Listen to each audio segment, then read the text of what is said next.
These days, Jacob Spencer says he has everything going for him. I got a job, a career, I just got engaged. He was raised in a stable, supportive family, but then his life took an unexpected turn. Very liked person, I had a lot of friends in high school, I was never a problem in high school at all. But I made that one bad choice, and it got me, into a whole heap of trouble. In high school, Jacob started using OxyContin pills at parties. They were all over, easy to come by. But after the state of Florida started cracking down on pill mills, they became more scarce and expensive. So Jacob turned to heroin, something his mom never suspected. It takes a while before you realize it's happening. All of a sudden, he went from 260 pounds, and I came home from work one day, and he's sitting on the back porch, passed out, and I realized he was like at 180 pounds. I mean, almost overnight. Her story is not uncommon.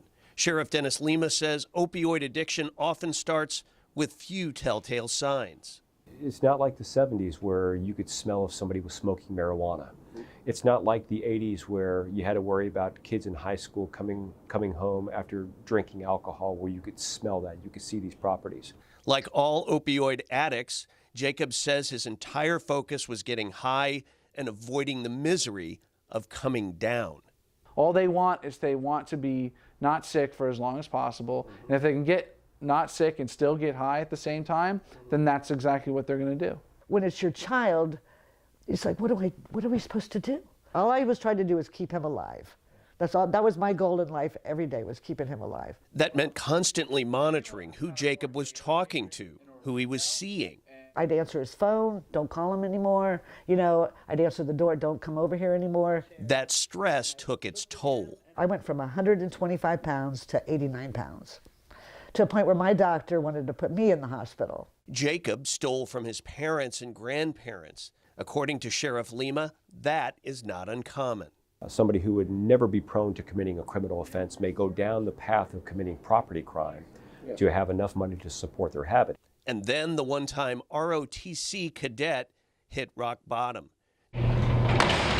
Jacob was jailed for stealing from a local department store and charged with felony grand theft. That's when his public defender encouraged him to consider drug court.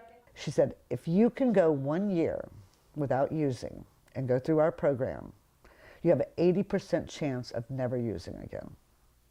Now, 80%, that's huge. It wasn't easy, but Jacob managed to stay off drugs and graduate from the program.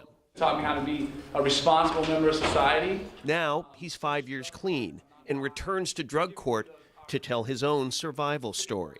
Me and all the friends that I hang out with now are all living proof that it's something that you can definitely overcome and actually get better. And now, instead of living the day-to-day dread that she might have to bury her son, Georgianne is looking forward to his wedding day. Every day, I thank God every day that he's alive. Love you. I love you.